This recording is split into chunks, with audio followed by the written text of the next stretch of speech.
All is God. Hello, আমাকে শোনা যায়? হ্যাঁ, শুনতে পাচ্ছি। আচ্ছা, আমি অবশ্য সময় তো এখন কম বলছেন। আপনাকে এই প্রশ্নটা করি, সেটা হচ্ছে ডাক্তার শামসুল আরফিন শক্তি নামে একটা লোক আছে। চিনেন কিনা জানি না, কয়েকটা বইও আছে চিনি না। উনার। আচ্ছা, তো উনি কিছুদিন আগে এই যে বাংলাদেশ এখন সংবিধান সংশোধনের ব্যাপারে যে আলোচনা হচ্ছে, সেখানে কেন কোনো মুফতিকে রাখা হয়নি, কেন ইসলামিক স্কলারকে রাখা হয়নি, এটা নিয়ে তার ফেসবুকে অনেক মানে অ্যালার্জি আর কি। তো সে ওই দিন বলছিল যে মানে ইসলামিক যে শরিয়া আইন, এটা এত গুরুত্বপূর্ণ, ইভেন কি পাশ্চাত্যে, আমেরিকাতে, ব্রিটেনে এটা নিয়ে গবেষণা হয়। তো এটা সম্পর্কে মানে আপনি কি বলবেন, এটা কতটুকু সত্য? বা এটা তো তার দাবি, এরকম পাগল ছাগল অনেক দাবি টাবি করে। ইসলাম নিয়ে ব্রিটেনে গবেষণা হয়, এখানে গবেষণা হয়, গবেষণা করে বানাইছেটা কি কোরআন দিয়া? মানে আমি তো খুব খুশি হইতাম যে একটা পুস্তক থেকে যদি কোনো পুরনো জিনিস থেকে কোনো কিছু পাওয়া যায়। আমরা আমরা তো আসলে এই যে বিশ্ব, এই যে মানচিত্র, এই যে উপত্যকা, এই যে প্রাণী, বিভিন্ন এলিমেন্ট থেকে আমরা বের করি যে আচ্ছা যে কি বিজ্ঞানীরা বের করেন যে আচ্ছা এখানে আগে কি ছিল, প্রকৃতি কেমন ছিল, অনেক কিছু। এই কোরআন নামের একটা একটা জিনিস ওইখান থেকে কি বের হয়েছে, মানে তারা গবেষণাই করছে। আমি যতটুকু মানে পেয়েছি সেটা হচ্ছে কোরআনে আমার মনে হয় 10 থেকে 12টার বেশি আইন নেই।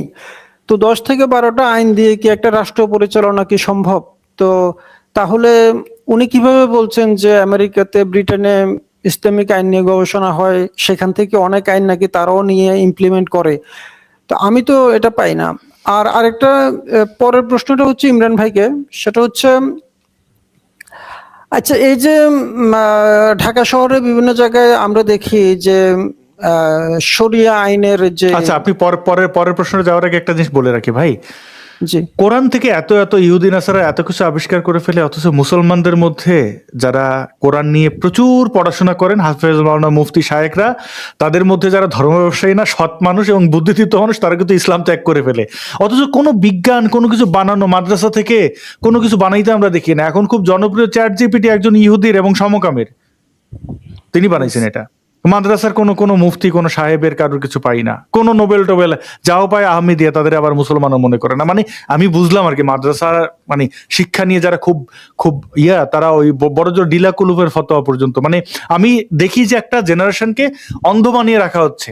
তাদের মধ্যেই যে মুফতি ইমরান বিন বশির ভাই, এখন উনি যদি বুদ্ধিদীপ্ত মানুষ না হতেন তাহলে উনি কি করতেন? উনি আজকে এই বাড়িতে, কালকে ওই বাড়িতে যাইয়া উনি দাওয়াত খাইতেন, এবং ফতোয়া দিতেন, মিলাদ মাহফিল করতেন, এগুলোই মানে আর কি ওয়াজ মাহফিল করে। এছাড়া কিন্তু কোনো কোনো কোনো উদ্ভাবন কিন্তু নাই, কিন্তু এটা মানতে হবে। কোনো কোনো উদ্ভাবন নাই। এমনকি মসজিদের ভেতরে যে ইলেকট্রিসিটি, সেটাও অমুসলিমদের।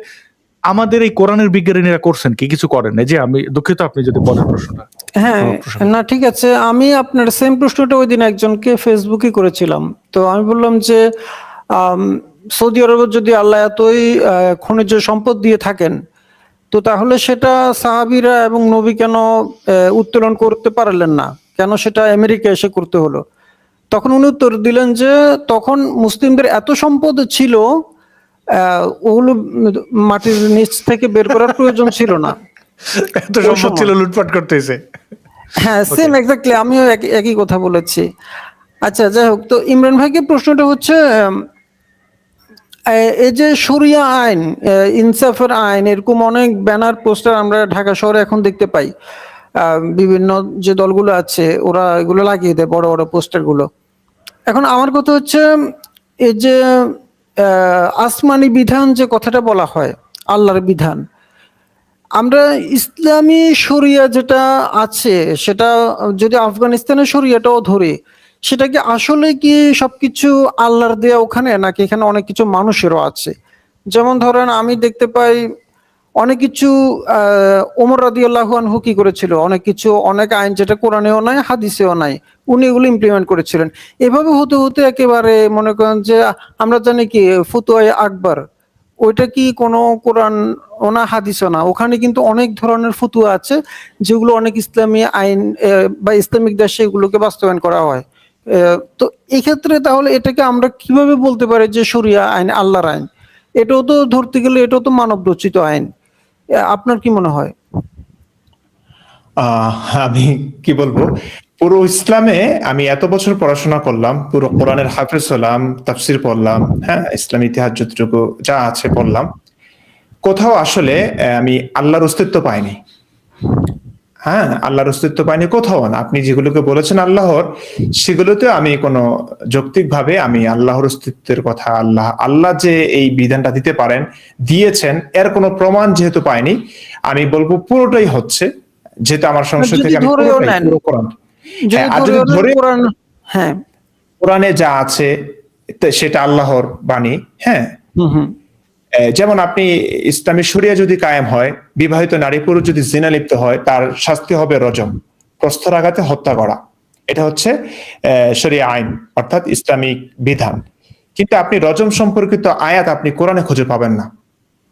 হুম, এটা নিয়ে অনেক কথা আছে, কারণ রজম সম্পর্কিত আয়াত এবং বয়স্ক লোকেরও 10 ঢোক দুধ পান সম্পর্কিত আয়াত নাজিল হয়েছিল। আল্লাহ রসুল ইন্তেকালের সময় ব্যতিব্যস্ত হয়েছিলেন সবাই, সেই সময়ে খাটের নিচ থেকে একটা ছাগল এসে খেয়ে ফেলে। তো এই কারণে কোরআনে সেই আয়াতটা নাই, কিন্তু হাদিসে সংরক্ষিত আছে। এখন হাদিসে সংরক্ষিত থাকলে এটা কোরআনের আয়াত হিসেবে যেহেতু আল্লাহ নাজিল করেছিলেন, তাহলে এটা কোরআনের এটাকে সংযোজন কেন করা হয়নি, প্রশ্ন হচ্ছে এখানে। আমি এই প্রশ্নের উত্তর পাইনি। সেখানে বলা হয় আল্লাহ রসুল নিষেধ করেছিলেন, ওমর রাদিয়াল্লাহু তাআলা আনহু কিংবা কাতিবে ওয়াহী যারা ছিলেন তারা লিখতে গিয়েছিলেন যে ইয়া রাসূলুল্লাহ, কোরআনে এটাকে সংযোজন করব, আপনি বলে দিন, লিখবো। আল্লাহ রসুল খুব রাগ হয়ে গেলেন যে না, এটা লেখার দরকার নাই। এখন প্রশ্ন হচ্ছে, আল্লাহর রসুল তো আসলে কিছুই না, আল্লাহর রসুল তো আল্লাহর হুকুম মানতে আদিষ্ট ছিলেন। আল্লাহর পক্ষ থেকে যা আসবে, যা বলা হবে, তিনি তাই করবেন। এখন আল্লাহ যে আয়াতটা নাজিল করেছেন বিশ্ববাসীর হেদায়েতের জন্য, একটা বিধান, এমন গুরুতর বিধান, এমন মানে যেখানে একটা মানুষের মৃত্যুর ব্যাপার স্যাপার, সেই বিধানটা আল্লাহ নাজিল করলেন কোরআনের অংশ হিসেবে কিয়ামত পর্যন্ত আগত প্রত্যেকটা মানুষের হেদায়েত স্বরূপ।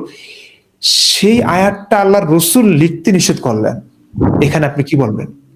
অথচ আপনি এখন যদি ইসলামী হুকুমত কায়েম হয়, ইসলাম শরিয়া আইন যদি, তাহলে কিন্তু এই বিধানটা কার্যকর হবে। অর্থাৎ বিবাহিত নারী পুরুষ যদি জিনা করে, একদম পুরো শরীর পুঁতে রেখে তাদের পাথর মেরে মেরে হত্যা করবে। অথচ এটা কোরআনের আয়াত হিসেবে নাজিল হয়েছে, কোরআনে নাই। হাদিসের সংরক্ষণ আছে, অনেকে তো হাদিসও বিশ্বাস করে না। হাদিসের সংরক্ষণ থাকবে কেন? হাদিসে থাকলেই বা কি, কোরআনের আয়াত হিসেবে নাজিল হয়েছে, কোরআনে নাই কেন? এটা আল্লাহ রসুলই বা কেন নিষেধ করলেন? তো আসলে কি বলবো, মানে প্রশ্ন যদি তৈরি করতে শিখেন, প্রশ্ন যদি করতে শিখে যান, তাহলে দেখবেন যে কিছুই থাকে না, কিছুই ঠিকছে না, সবটাই হচ্ছে মানুষের করা। এক্স্যাক্টলি। তো এটাকে আমি আমি এটা অনেক আগে থেকে নিজেকে প্রশ্ন করছিলাম যে মানব রচিত বিধান হচ্ছে হারাম, তাগুতের বিধান, কিন্তু আল্লাহর বিধান বাস্তবায়ন করতে হবে। আল্লাহর বিধানটা আসলে কি, সেখানে কয়টা আইন আছে, কতটুকু আইন আছে? একটা রাষ্ট্র চালাতে গেলে তো অনেক আইন লাগে। যেমন আপনি যদি সৌদি আরবের দিকে তাকান, সৌদি আরবে কিন্তু যারা রাষ্ট্র পরিচালনা করে এরা সবাই জেনারেল শিক্ষিত। মুফতি যারা আছে ফতুয়া দেয়, এরাও কিন্তু পিএইচডি ডিগ্রি করা, মানে কোথায় থেকে? জেনারেল লাইন থেকে। তো তাহলে শরিয়া মানে শরিয়া আইন বা আল্লাহর আইন যদি হয়, তাহলে তো তারা শুধু কোরআন এবং হাদিসের যারা দক্ষ তাদেরকে দিয়ে হবে, কিন্তু ওখানে শুধু কোরআন আর হাদিসে দক্ষ হলে হয় না, আপনাকে তাদের কোনো রাষ্ট্রবিজ্ঞানে ডিগ্রি থাকতে হয়। তাহলে আমি মানে উত্তরটা খুঁজে পাচ্ছি না। তাহলে ইসলাম কিভাবে সার্বজনীন হয়, কিভাবে পূর্ণাঙ্গ হয়? এটা তো পূর্ণাঙ্গ আমি পাচ্ছি না। ইসলাম আবার আমিও তো পাচ্ছি সর্বজনীন। না। এখন আমি আল্লাহ রসুলের যুগে তো একটা টয়লেটও ছিল না, তো আমি কি বলবো? আমি মানে যখন আবিষ্কার করে ফেলে ইহুদি খ্রিস্টানরা, নাস্তিকরা, তখনই বলে যে কোরআনে নাকি এটা ছিল। কিন্তু কোরআনে থাকলে আল্লাহ রসুল কি করলেন? এত যুদ্ধ করলেন, মানুষ মারলেন, তাদের সম্পদগুলো ছিনিয়ে আনলেন, কই তিনি পারতেন না? আল্লাহ অন্যভাবে ব্যবস্থা করতে পারলেন না সম্পদের জন্য? এবং আল্লাহ তারপরে পরীক্ষা করেন, হ্যাঁ, গাজায় আল্লাহ পরীক্ষা করেন। গাজার মানুষের ইমানের পরীক্ষা তো পৃথিবীর এমন কোনো মানুষ নাই যাদের কাছে গাজার লোকের ইমানের পরীক্ষা বাকি আছে। আল্লাহর কাছে ইমানের পরীক্ষা এখনো চলতেছে। আচ্ছা আসাদ ভাই, আমি এই প্রশ্নটা আরো অনেককে করেছিলাম, আপনাকে করে। সেটা হচ্ছে, আমরা যদি ধরে নেই যে আল্লাহ নেই বা পরকাল নেই, তাহলে এখানে কিছু কনফিউশন তৈরি হয়। সেটা হচ্ছে, ফর এক্সাম্পল, আপনি নেতানিয়াহুকে ধরেন অথবা অথবা মোল্লাদেরকে ধরেন। মোল্লারা যে আমাদেরকে ব্রেন ওয়াশ করে আমাদের পকেটের টাকাগুলো তারা হাতিয়ে নিচ্ছে, এই যে ধোঁকাবাজি করছে, মানুষের মেয়েদেরকে ধোঁকাবাজি করে তাদের স্বর্ণ টর্ণ সব নিয়ে যাচ্ছে। তো আর এদিকে নেতানিয়াহু যে তো মানে হাজার হাজার শিশুকে মেরে ফেলছে। হ্যাঁ, এটা বিচার কই কেমনে হবে? হ্যাঁ, এটা আর কি। তো বিচার তো এই এখন confusion। করবেন, বিচার বিচার আল্লাহ থাকলেই যে বিচার হবে এমন কোনো গ্যারান্টি আপনি পাইছেন, দেখছেন বিচার হয়েছে? আর আপনি আপনি ধরেন এই যে মোল্লারা টাকা পয়সা নিচ্ছে, আপনি দিচ্ছেন কেন? ওটা তো আপনার দোষ, কারণ আপনি এটার বিচার কার না, কাছে তারা তো দেবেন? ধোকা দিচ্ছেন তো দিচ্ছে আপনি। আমাদেরকে, তো ধোকা ধোকায় দিচ্ছে। পড়েন না, ধোকায় পড়েন না। আল্লাহ থাকলে যে আপনি বিচারটা পাবেন তার কোনো গ্যারান্টি আছে? কেউ দেখে আসছে আল্লাহ ওই না, এখন বিচার পাইয়ে এই আসছে ফিরে? এই যে মনে ধোকা, করেন যে তাহলে তো ওইটা তো আরো খারাপ। শোনেন, আপনি আপনি একটা মিথ্যা সান্ত্বনা নিয়ে মরে গেলেন। একটা লোক এখানে ধর্ষণ করলো, আরামসে ধর্ষণ করলো, 100টা ধর্ষণ করলো, ধর্ষণ করে সে মারা গেল, আপনিও মারা গেলেন। আপনি মারা যাওয়ার সময় ভাবলেন হালার পুত তুই তো মারা গেছিস, তোরে তো আল্লাহ এখন পেদাইতেছে, আসলে তো কিছুই হয় নাই। তাহলে এই মিথ্যা সান্ত্বনা নিয়ে মরতেছেন কেন?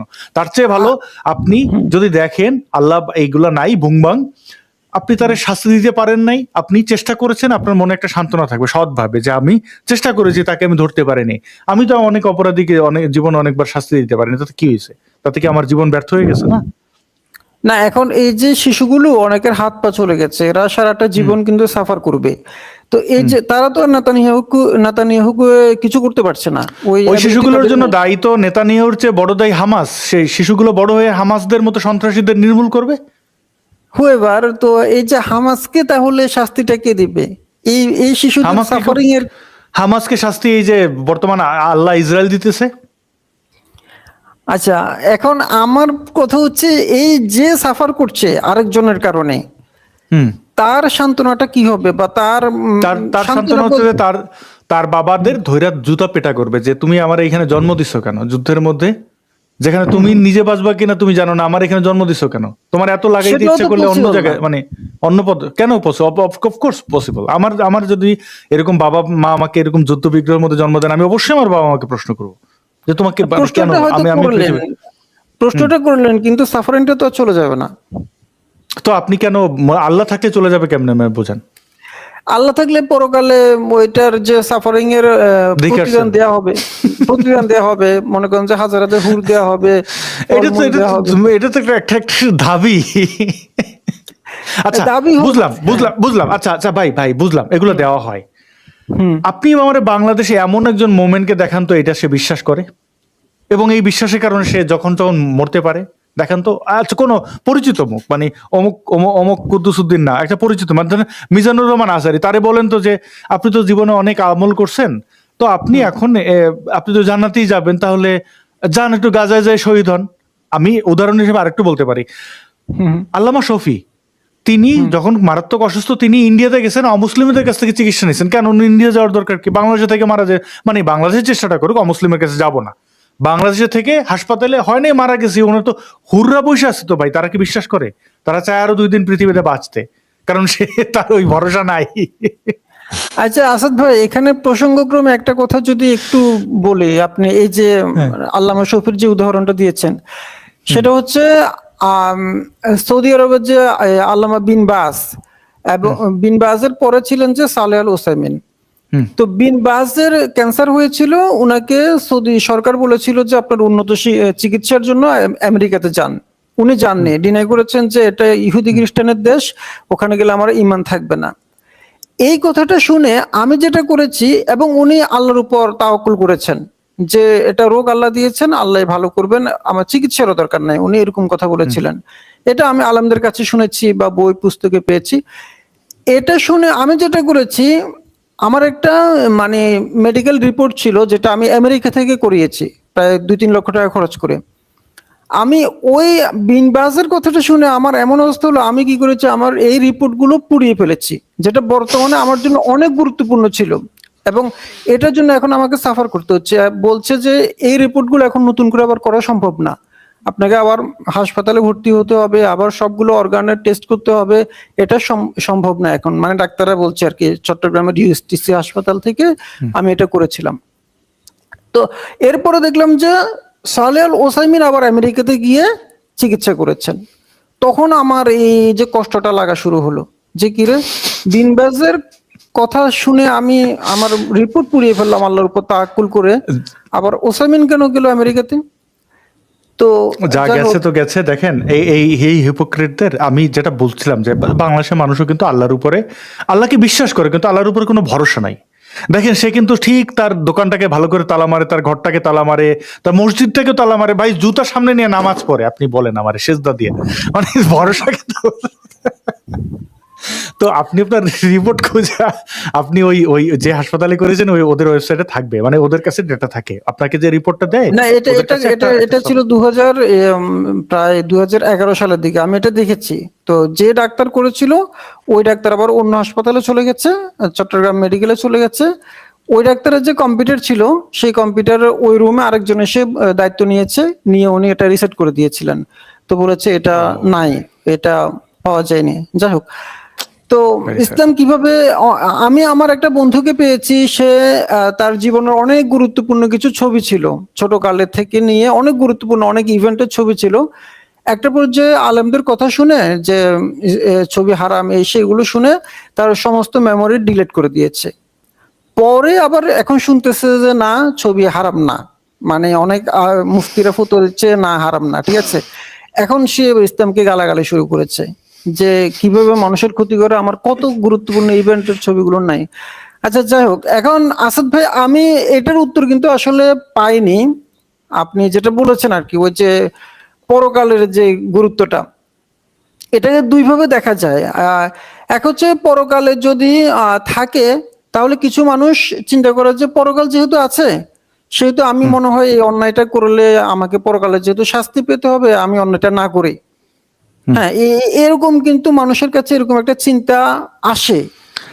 এখন এখানে একটা মূল জায়গা, ভয় এবং লোভে যদি আপনি কিছু করেন তাহলে ওইটার কৃতিত্ব ওই ব্যক্তির না। কোনো ব্যক্তি যদি পরকালের ভয়ে কোনো অপরাধ না করে তাহলে এটার কৃতিত্ব পরকালের না। আর যদি যে করলো না, সে হয়তো এই লোকটা তো পরকালের ভয় করলো না, তো তারে আপনি যে 10 লাখ টাকা দেন দেখবেন সে এর চেয়ে আরো জঘন্য কাজ করে ফেলবে, কারণ সে হিসাব করে দেখবে যে পরকালে নগদটা আগে নেই।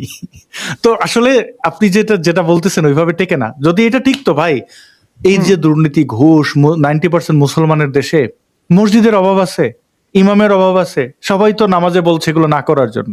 আজকে দেখেন সুদের কুখ্যাত সেই সুদের মহাজন ক্ষমতায় বসে আছে, কোনো আলেম ওলামা কিছু বলেন? তাদের কি কারোর পরকালের ভয় নাই?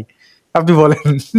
এখন পরকালের আবার দুইটা সাইড আছে, আমি যেটা বলেছি এটা একটা সাইড আছে, আর একটা সাইড আছে পরকালের জন্যই, পরকালে বেহেশতে যাওয়ার জন্যই আবার মানুষকে হত্যা করছে। যেমন সিরিয়াতে মানুষকে হত্যা করছে কিভাবে, কি কারণে? জান্নাতে যাওয়ার জন্যই করছে। কিন্তু যেমন পাকিস্তানে শিয়া মসজিদে যে হামলা করে সুন্নিরা, কেন করে? ওদেরকে মেরে ফেললে আমি সবই বুঝতে পারছি, এই পরকালবাজিরা বা এটা করে। দেখেন আপনার প্রশ্নের মধ্যে একটা চমৎকার উত্তর আছে। আপনি যেটা মিন করছেন, যদি কেউ থাকে পৃথিবীর যে কোনো ধর্মের, যে কোনো ভাষার, যে কোনো রঙের, যে কোনো বর্ণের, যে কোনো উচ্চতার মানুষ একটা জিনিসই ভাবতে পারেন, আমার বিবেক বোধ দিয়ে আমি যদি ভাই ঠিক বেঠিক সবাই বোঝে, ঠিক বেঠিক কোনটা ঠিক কোনটা ঠিক না সবাই বোঝে। কোনটা চুরি, সেটা আরবে হলো চুরি, বাংলাদেশে হইলো চুরি, আমেরিকা হইলো চুরি, চুরি কোনটা, ধর্ষণ কোনটা, খুন কোনটা, এটা কি মানুষ বোঝে না? সবাই বোঝে, সব ভাষার মানুষই বোঝে। আপনি যদি অপরাধ না করেন, মানে মরার পরে যদি দেখেন আল্লাহ না ভগবান বসে আছে, কালী বসে আছে, বা গৌতম বুদ্ধ বসে আছেন, যে বসে থাকুক না, অসুবিধা নাই তো। আপনি যে কোনো নিক্তিতে, যে কোনো মাপে আপনি কিন্তু বিচারটা পাবেন।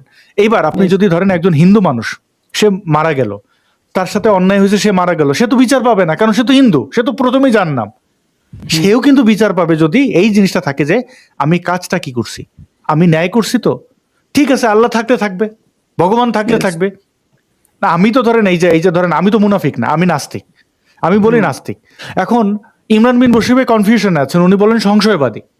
এখন যদি আমি যদি পিনাকি সাজি, ইমরান বিন বশির ভাই যদি আজহারি সাজেন, কথাবার্তা তো দারুণ বলেন, ওয়াজ ব্যবসা করলে কি পরিমাণ টাকা পাইতো বুঝতেছেন তো।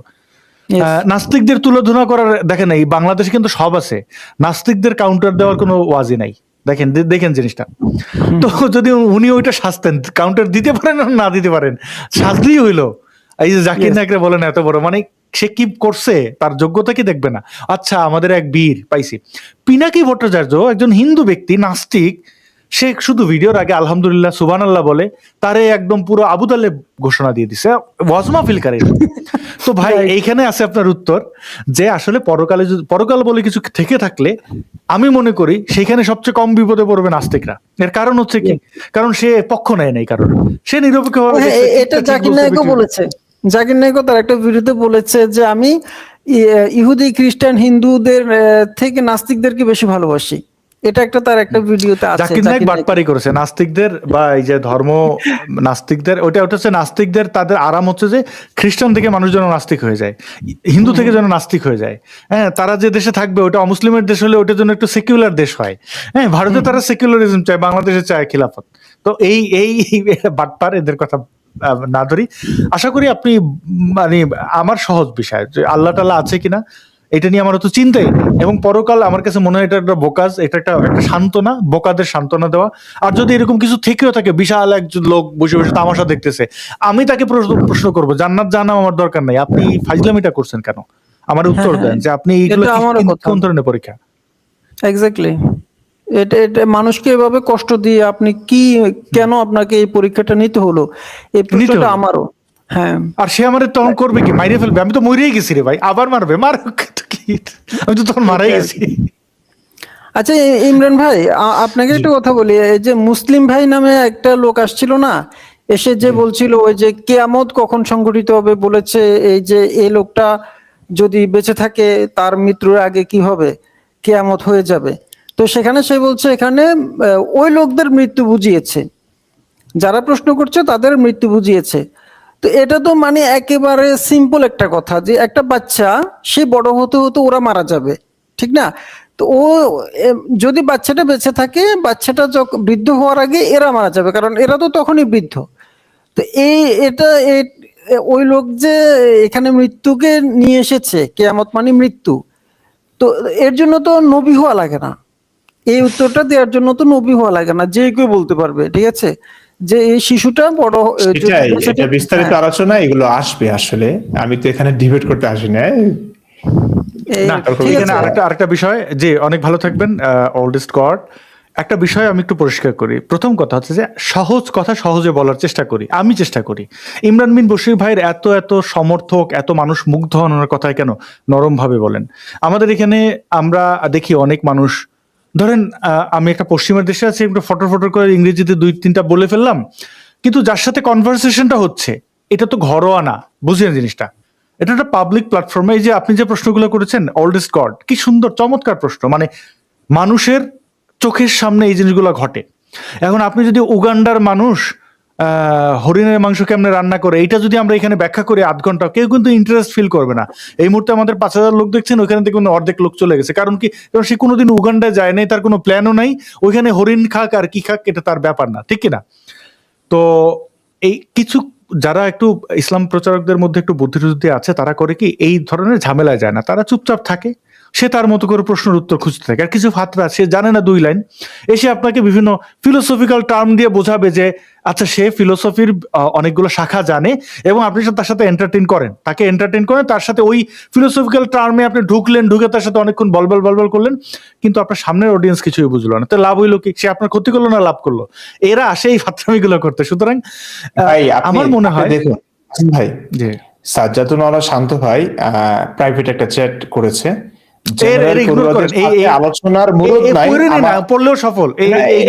আপনি চিন্তা করেন কমন সেন্সের কতটা অভাব। আমি আবার আলেমদের চ্যালেঞ্জ করেন কোন মুখে? আচ্ছা, আমি একজন আলেম হয়ে আলেমদের সঙ্গেই তো কথা বলবো। মানে ওনার আপনার কাছে কি মনে হয়? আমারও ভুল হতে পারে। মূর্খের সাথে এই জন্য বলে না প্রবাদ আছে, তর্কে যেতে নাই। মূর্খ আপনাকে তার ক্যাটাগরিতে নামায় নেবে। ও আসছে ফাইজলামি করতে, এবং একটা বেহায়া ছেলে মানুষও দেখাইলাম। আমি ওনাকে আওয়ারুল আইনের অর্থ জিজ্ঞেস করেছি, উনি বলতে পারলেন না। উনি আবার কি সমস্ত ইংলিশ বললেন, এটা আমি সহজ সরল স্বীকারোক্তি ভাই, আমি জানি না এটা কি ছিল। কারণ আমাদের মাদ্রাসায় এত বছর পড়াশোনা করেছে, আমাদের কোনো ভাই, আমি এই জন্য তাকে প্রশ্ন করছি যে আপনি কি লজিক, এই যে ডিবেট করতে আসে না, তার ইসলাম কিন্তু ডিবেটকে অ্যালাউ করে না। এই যে শব্দটা যে উচ্চারণ করলেন তিনি ইংরেজিতে, হ্যাঁ, এটা জানি না কি এটা, আমাদের প্রিয় নবীজি কি জানতেন? ইসলাম অনুযায়ী কি এই শব্দটার ব্যাখ্যা বিশ্লেষণ করতে পারবে? নবী যেটা জানতেন না, আল্লাহ যেটা জানতেন না কোরআন হাদিসে, কোন হুজুর যেটা জানেন না, হ্যাঁ, সেটা আমি কিভাবে জানবো? তা আমি তো ইসলাম নিয়ে প্রশ্ন করবো। মানে এরা ব্যাপার হচ্ছে, ভাই আমি বলি, আপনি এটা মাথায় রেখে নিয়েন, আমার এটা এটা দীর্ঘদিনের মানে আমি ভাই আমার খুঁজে মানসিক খুঁজে ভাবে বের করছি। অসুস্থ লাগে, যেটুকু কমন না, তবে সেন্স এটার মুক্তির আছে। দেখেন এটা কেন করে, আপনি তার মনস্তত্ব বোঝেন।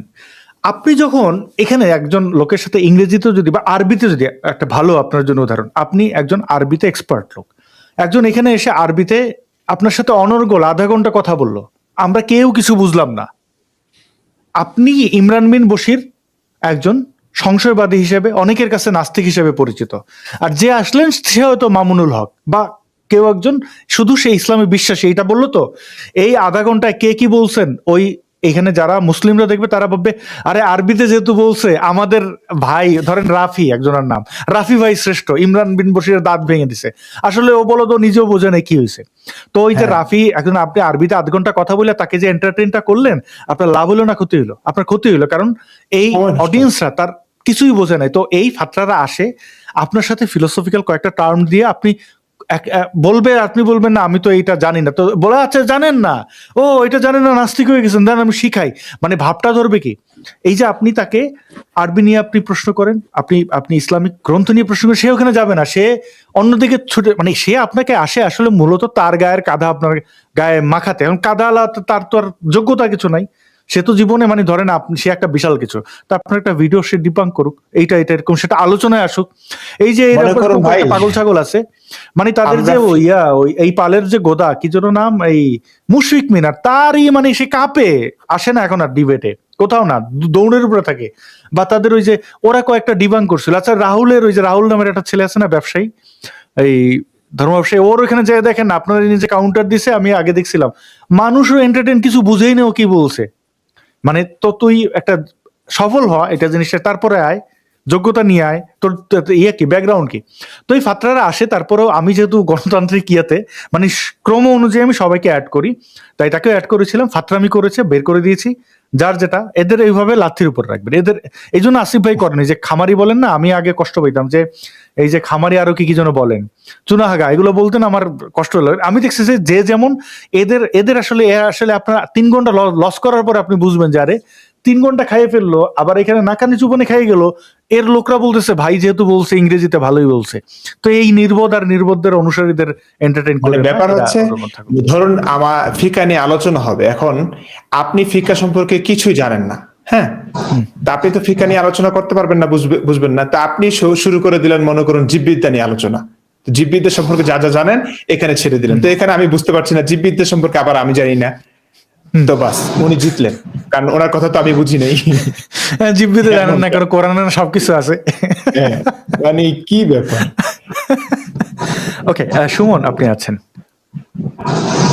জি, আমি যেটা বলতে চাচ্ছিলাম যে কোরআন এবং হাদিসের যত আয়াত আছে এর মধ্যে ভায়োলেন্স, যদি আমি হিসাব করি, যদি কোরআন এবং হাদিসের যত ভায়োলেন্স মানে আক্রমণাত্মক যে আয়াতগুলো আছে সেগুলোকে যদি 100% ধরি, তাহলে কোরআনে কত পার্সেন্ট পড়বে এবং হাদিসে কত পার্সেন্ট পড়বে আর কি, এইটাই প্রশ্ন। জি, মুফতি ইমরান বিন বশির ভাই আপনি যদি। কোরআন তো সংক্ষিপ্ত, আসলে কোরআন খুবই সংক্ষিপ্ত। কোরআনের এমন আয়াত আছে যেগুলো আসলে কোনো মানব জাতির জন্য না, কোনো মানুষের জন্য না, শুধু নবীর জন্য।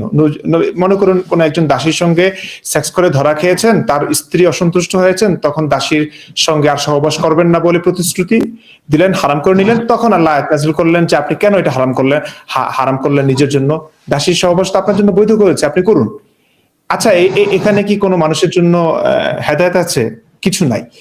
তো আপনি 5 ওয়াক্ত নামাজ, যেটা আমি কিছুদিন আগে একটা ভিডিও বানিয়েছিলাম, অনেকের কাছে প্রশ্ন করেছিলাম, 5 ওয়াক্ত নামাজের কোনো পদ্ধতির কথা কোরআনে নাই। কোরআনে আকিমুস সালাহ মানে নামাজ কায়েম করার কথা 82 বার বলা হয়েছে সংক্ষিপ্ত আকারে, কিন্তু 82 বার বলারও দরকার ছিল না। আপনি এতবার 82 বার না বলে আপনি একবার নামাজের পদ্ধতি সম্পর্কে বলে দেন, নইলে তো আমাদের এখনো পর্যন্ত কামড়াকামড়ি হচ্ছে, এখনো পর্যন্ত কাদার ছোড়াছুড়ি হচ্ছে যে নামাজের পদ্ধতি, বিতির নামাজ 3 রাকাত না 1 রাকাত, এটা নিয়ে একতলাফ আছে, মতনৈক্য আছে। নামাজের পদ্ধতি নিয়ে হাত কোথায় রাখবে এটা নিয়ে ইখতিলাফ আছে, মতনৈক্য আছে, এখনো আলেমরা ডিবেট করছে, সমাধানে পৌঁছতে পারছে না। 1450 বছর হয়ে গেল, এখনো মানুষ জানছে না তারাবি নামাজ কি 20 রাকাত নাকি 8 রাকাত নাকি 10 রাকাত, এটা নিয়ে এখনো বিতর্ক হচ্ছে, কোনো সমাধানে পৌঁছতে পারছে না। তো এই আলেমরা 1450 বছর ধরে কি করছে, সমাধান নাই কেন? তার মানে হচ্ছে কোরআনে যেটা সবচেয়ে গুরুত্বপূর্ণ সেখানে কোনো আলোচনা নাই। এবং হাদিসও কি একরকম আছে? না, হাদিসে নানান রকমের বক্তব্য, কোনো কিছুতেই সমাধান স্পষ্ট না। এই কারণেই তো মুসলিমরা শত দলে বিভক্ত হয়ে পড়েছে। এখন আপনি যদি বলেন ভায়োলেন্সের আয়াত কিংবা হাদিস কোথায় বেশি, কোরআনে অনেক আয়াত আছে একদম স্পষ্ট, তবে কোরআনে একবার থাকলেই যথেষ্ট। যেমন আপনি যাকাতের নাহর অর্থাৎ কুরবানির কথা কোরআনে কয়বার আছে?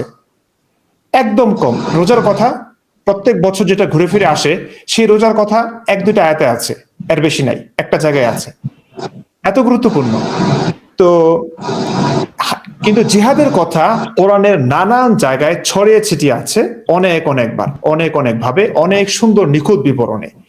কিন্তু হাদিস এর চাইতে বেশি, কারণ হাদিসে কোরআনের এই আয়াতগুলো যেহেতু আছে, একবার থাকলে যথেষ্ট, সেখানে একাধিকবার আছে, একাধিক জায়গায় আছে।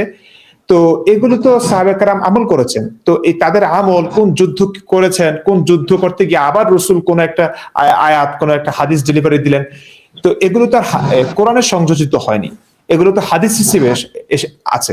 তো হাদিসে অনেক বেশি, স্বাভাবিকভাবে হাদিসে বেশি থাকবে, কারণ ব্যাখ্যা গ্রন্থ, কোরআনের ব্যাখ্যা গ্রন্থ বলা হয় হাদিসকে।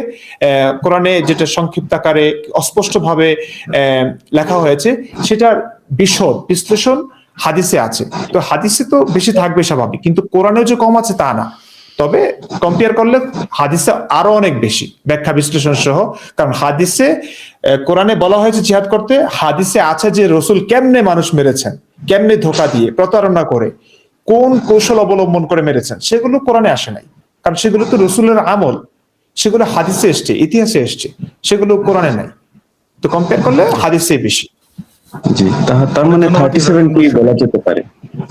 হ্যাঁ, আপনি যদি অন্যান্য বিধিবিধানের সঙ্গে তুলনা করেন, তাহলে বলতে পারে যে কোরআনে সবচেয়ে বেশি, অন্যান্য সমস্ত বিধানের চাইতে বেশি জিহাদটাকে প্রমোট করা হয়েছে, এটা বলতে, যেটা নিঃসন্দেহে বলা যায়। জি ভাই, আমার শেষ কথাটা হচ্ছে কোন কোয়েশ্চেন না, যে আপনার যে সাহস আর কি, সেটার মানে আমার মুখে বলার কোনো ইয়ে নাই আর কি, ভাষা নাই যে আপনি কতটুকু সাহসী আর কি। তো ওইটা একটু এপ্রিসিয়েট করতে চাচ্ছিলাম আর কি, যে আপনি অনেক সাহসী। ভাই, আমি সাহস বলতে ইসলাম দিয়েছি। ইসলাম যেমন একটা সময় অন্যকে মারতে বলেছে, আমি সেই মারার সাহসী ছিলাম। এখন আমার কাছে ইসলামটা অস্পষ্ট মনে হচ্ছে, ধোঁয়াশা মনে হচ্ছে, মিথ্যা মনে হচ্ছে, তো আমি এখন এটার জন্য লড়াই করছি। আবার যখন ইসলাম কেউ যদি সদুত্তর দেয়, তাহলে আবার ইসলামের জন্য মনে করে আপনাদেরকেও মারতে দ্বিধা করবো না, যদি আপনি সত্য বলে। আমি এমন, যেটা আমার কাছে সত্য, আমি সত্যের জন্য জীবন দিতে প্রস্তুত আছি। আমি মনে করি আসাদুল ভাইয়ের ক্ষেত্রেও সেটাই বলবো, যে আপনাদের কারেজ আসলেই মানে অ্যাপ্রিসিয়েটেবল আর কি, মানে এটা মুখে বলার মতো না আর কি। হ্যাঁ, মিথ্যার সঙ্গে। অনেক ধন্যবাদ। আমরা এটা সত্য, ব্যক্তি জীবনে অনেক কষ্ট করি। যেমন আমি গতকাল এই যে আমি যেটা দেখাচ্ছিলাম একটা ঘটনা, যে যশোরের অভয়নগরে হিন্দুদের এত বাড়িঘর, 13 থেকে 20টি বাড়িঘর পুড়িয়ে দেওয়া হয়েছে, এত ক্ষয়ক্ষতি হয়েছে, একটা মিডিয়া বাংলাদেশে প্রকাশ করেনি। সর্বশেষ আজকে বিবিসি এটা করেছে। আমি কাল রাতে ঘুমাইনি, মানে অনেক 2 ঘন্টা ঘুমিয়ে আমি লাইভটা শোটা করছি। হ্যাঁ, এই শো শেষ করে আবার ঘুমাবো। তো আবার ইশতেহারে একটা মানে এই সমসাময়িক বিষয় নিয়ে ভিডিও, এই এখন দেখেন শুধু ধর্ম না, ধর্ম রাজনীতি একটার সাথে একটা ওতপ্রোতভাবে জড়িত, কিন্তু এগুলো তো আমাদের আবর্জনা, আমাদের এগুলো শোধ করতে হবে। দেখেন এই আজকের দিনে দেখেন মোল্লা ইউনুস, সে দেখেন এই এদের নিয়ে বৈঠক করেছে, যখন সবার কাছ থেকে ধরাটা খেয়েছে তখন এই মোল্লাদের সে বশ করেছে, মোল্লাদের আশ্রয় নিয়ে গেছে। সে ভাবছে যে মোল্লাদের দিয়ে সে জিতে যাবে। এবং দেখেন যে বাংলাদেশে সামরিক উপস্থিতির কথা ভাবছে চীন, মার্কিন সতর্কতা। দেখেন আমেরিকা তাদের সৈন্য পাঠাচ্ছে, এখন চীন পাঠাবে, আমার দেশটা হয়ে গেছে এখন প্লেগ্রাউন্ড। এই হচ্ছে ব্যাপার। দেখেন ধর্ম রাজনীতি একটার সাথে আরেকটার সাথে ওতপ্রোতভাবে জড়িত, এবং একজন সুনাগরিকের দায়িত্ব হচ্ছে যে সে নিজে ভালো থাকা না। আমি পশ্চিমের একটা দেশে আছি, আমি এই যে বলি এটা সবসময়, শনি রবিবার পার্টির দিন, বুঝছেন, মানে ধুমিয়া পার্টি করা, মেয়ে নিয়ে 2-4টা নিয়ে 5টা নিয়ে ঘুমিয়ে থাকা কোনো অসুবিধা না। কিন্তু এখন আমি আছি কত হাজার কিলোমিটার দূরে, আমি পার্টি না করে এইগুলো না করে আমি শুধুমাত্র অ্যাক্টিভিজমটা করি, কারণ আমি আমার জি। দেশের মানুষ নিয়ে ভালো থাকতে চাই। এখন আমি তো আমার নিজে নিয়ে ভালো থাকতে পারি, জান্নাত তো আমার সামনে, হুর পরি তো সবই এখানে। তো আমি কেন জি। এই জায়গাগুলো বাদ দিয়ে আমি লাইভ শো করতেছি, এগুলো করতেছি, কারণ আমি আমার দেশের মানুষকে নিয়ে ভালো থাকতে চাই, সবাইকে নিয়ে ভালো থাকতে চাই। এটা হচ্ছে দায়িত্ব। কারণ ওই এখন আপনি বলতে পারেন মানুষ আমাকে কি দিছে, আমি যে স্কুলে পড়ছি বা যে মাদ্রাসায় প্রথম ক্লাস 5 পর্যন্ত পড়েছি, সেটা তো আপনার এই কওমি মাদ্রাসা ছিল না, আলিয়া মাদ্রাসা। সেটা তো জনগণের অর্ধেক সরকার বেতন দিত। আবার যে স্কুলে পড়েছি, কলেজে পড়েছি, এই বেতনটা একজন কৃষকের কাছ থেকে এসেছে। এই এই এই বেতনটা একজন একজন শ্রমিকের কাছ থেকে এসে, সবাই ট্যাক্স দেয়। একটা বিস্কুট যে কেনে সে ওই ট্যাক্স দিয়েই বিস্কুটটা কেনে। তো সবার এখানে অংশগ্রহণ আছে। এই মানুষগুলোর কাছে আমি ঋণী, আমার দেশের মানুষের কাছে ঋণী। ইমরান বিন বশির ভাই, তিনি মাদ্রাসায় পড়েছেন, তাকে যারা যারা সাহায্য করেছেন, যে শিক্ষকরা পড়িয়েছেন, সবার কাছে কিন্তু তার ঋণ রয়েছে। তো তিনি ঋণ পরিশোধ করছেন সবাইকে মুক্ত করার জন্য। এটাই তো দায়িত্ব, একটা সুনাগরিকের দায়িত্ব। কি জি জি ভাই, জীবন বাজি রেখে এবং এত কিছু স্যাক্রিফাইস করে মানে আপনারা যে কাজগুলা করছেন আসলে কমেন্ডেবল আর কি। মানে এটা আসলে মুখে ভাষার মানে মুখে আমি আসলে এটা এক্সপ্রেসই করতে পারবো না, যেটা আমি এতটা অ্যাপ্রিসিয়েট করি আর কি। আপনাকে অনেক ধন্যবাদ, আপনি বিষয়টা নোটিস করেছেন, অনেকটা নোটিসই করেন না। এনিওয়ে, আমি দর্শকদের শুধু শেষের দিকে এসে দর্শকদের শুধু সচেতনতার জন্য বলবো, দেখেন দর্শকরা মিলেই কিন্তু আমাদের শক্তি। আমরা এখানে কাউকে টাকা দিই না, এখানে কাউকে ডেকে এনে শো থাকতে বলি না, এটার কোনো রিয়েলিটি শো না, কিছুই না। আপনারা মিলে আমাদের শক্তি। এই যে ইমরান বিন বশির ভাই আমাদের মধ্যে সদ্য যুক্ত হয়েছেন, কিন্তু তার ভিডিওগুলো অনেক অনেক মানুষ দেখেন। আমি তো দেখি, খুব আমার মজা লাগে যে আমি যখন কথা বলা শুরু করেছিলাম 2-4 জন 5 জন 10 জন 500 100 1000 মানুষ, কিন্তু মুফতি ইমরান বিন বশির ভাইয়ের এক একটা ভিডিও দেখে 80,000 90,000 1 লাখ মানুষ দেখেন। আবার ওই যে ফলোয়ার নিয়ে এত এত মুশফিক মিনার, ওই মিজানুর রহমান আজহারি, তাদের ভিডিও দেখেন। এমনকি জাকির নায়কের সাথে আপনি ইমরান বিন বশিরের ভিডিও কম্পেয়ার করেন, দেখবেন জাকির নায়কের চেয়ে অনেক গুণ বেশি ভিডিও ভিউজ আছে ইমরান বিন বশির ভাই। জি। এটাকে আমরা মনে করি, এই অডিয়েন্সদের আমি কৃতজ্ঞতা দিই, জানাই। এবং আপনাদের দায়িত্ব কি? আপনাদের দায়িত্ব হচ্ছে যে সত্য, আমরা যতটুকু বলছি আমাদের সাহসী বলেই আপনারা থেমে যাবেন, আমরা সাহসী কিছুই না। সত্য কথাটা সত্যভাবে বলার চেষ্টা করছি, একটু আধুনিক ভাবে, এই যে ধরেন যেভাবে পারা যায় সংক্ষেপে করা। আপনারা এই বিষয়গুলো আপনাদের মধ্যে লালন করবেন। এই যে বিবিসির এই, আমার কোনো ভিডিও শেয়ার করার দরকার নাই, আপনি এই বিবিসির এই খবরটা আমি কমেন্টে দিয়ে দেবেন, এটা শেয়ার করেন। এখানে জি, অবশ্যই। যশোরের অভয়নগরে হিন্দুদের উপরে নির্যাতন করা হয়েছে, এটা কিন্তু ধর্মীয় সেন্টিমেন্ট থেকে। বিএনপির একজন যুব দল কর্মীকে মাছের ঘের নিয়ে মারামারি হয়েছে, তাকে হত্যা করে ফেলছে। যার পরিবার, এই যুবদল বা ওই আরো ইসলামিস্টরা মিলে যে হিন্দুদের বাড়িঘর সব ভাঙচুর লুটপাট করে ফেলেছে। হিন্দুরা এখানে করলো কি? বিএনপির এক গ্রুপের সাথে আর এক গ্রুপের মারামারি হিন্দুদের, কারণ যত রাগ ডাক এই যে ধর্মীয় চিন্তা থেকে, এই তুই হিন্দু এখানে কেন, একটা কুকুর দেখলে লাথি মারে, কুকুরটা করছে কি তোমার, এই এই চিন্তা থেকে বের হয়ে আসতে গেলে আমাদের সামাজিক সচেতনতা দরকার। সামাজিক সচেতনতা আমি, আপনি, আমরা সবাই মিলে করতে পারি। আমি আশা করব সেই সামাজিক দায়িত্ব, নাগরিক দায়িত্ব সবাই পালন করবো। জি জি জি। আর আরেকটা জিনিস একটু মেনশন করব, যে বিদেশে আছেন বলেই যে কেউ যদি মনে করে যে আপনারা খুব সেফ হয়ে গেছেন বা খুব আরামে আছেন, নিশ্চিন্তে আছেন, সেটা কিন্তু না। আসলে অনেক রিস্ক সালমান নিয়ে রুশদি। আপনারা কিন্তু কাজ করতেছেন, অনেক রিস্ক নিয়ে আপনারা কাজ সালমান মমিকা, করতেছেন। জি না, রিস্ক তো আছে। হ্যাঁ, সালমান মমিকাকে কয়দিন আগে মেরে ফেললো। হ্যাঁ, সালমান হ্যাঁ, রুশদির হ্যাঁ। উপরে নিউ ইয়র্কের মতো এত এত মানে হ্যাঁ, আমেরিকার safe people জায়গা। যেগুলো সিকিউর স্টেটের মধ্যে নিউ ইয়র্ককেও ধরা হয়, হ্যাঁ। সেখানে এরকম হয়ে গেল। মানে ওয়েল, ওইটাই আর কি, অনেক ভালো ওইটাই আমার থাকবেন। খুব ভালো লাগে, আমি ওইটা অ্যাপ্রিশিয়েট করি আর কি। Thank you for your time. Thank you so much Imran bin Bashir ভাই, কৃতজ্ঞতা। মুফতি মাসুদ ভাইয়ের আজকে টেকনিক্যাল প্রবলেম ছিল, মাসুদ ভাইকেও কৃতজ্ঞতা জানাই, উনি যত নেই।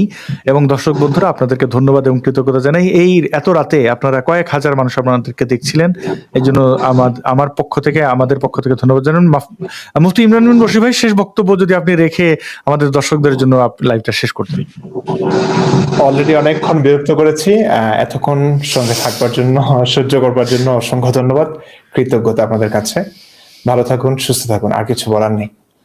জি, এবং শান্ত সর্বশেষ ব্যাক স্টেজে শেষ পর্যন্ত ছিল, চলে গেছেন। ওনারে অনেক সুস্থতা কামনা করে। অনেকেই বলছেন উনি এক সময় মুক্তমনা হয়ে যাবেন। আমার মনে হয় না, কারণ মানে মুক্ত হওয়ার জন্য নিজের ভেতরটা মুক্ত করতে হয়। প্যাচ, কুটো কৌশল, এটা দিয়ে হয় না। আমি যখন ধার্মিক ছিলাম কখনো কুটো কৌশলে আশ্রয় নিইনি। সত্য মিথ্যা, যেটা সত্য, যেটা মন থেকে বিশ্বাস করেছি সেটাই করেছি। 5 ওয়াক্ত নামাজ পড়েছি, কেউ জিজ্ঞেস করলে এত পেঁচাইনি, আমি 5 আমি আল্লাহকে বিশ্বাস করি, নামাজ পড়েছি। ওই ধানাই ফানাই করা লোক কখনো আসলে সে গোলে ফিরতে চায় না, কারণ সে সারাক্ষণ ধানাই ফানাই নিয়ে ব্যস্ত থাকে। তারপরে শুভকামনা, ভালো থাকুক সবাই মিলে। আমরা আমাদের সমাজ, তিনি আমাদের বাংলাদেশের নাগরিক, বা তার মতো আরো যারা জঙ্গি টঙ্গি আছেন যারাই বিচ্ছিন্ন, এরা আমাদের বাংলাদেশের নাগরিক, আমাদেরই ভাই ব্রাদার। ভালো থাকুক।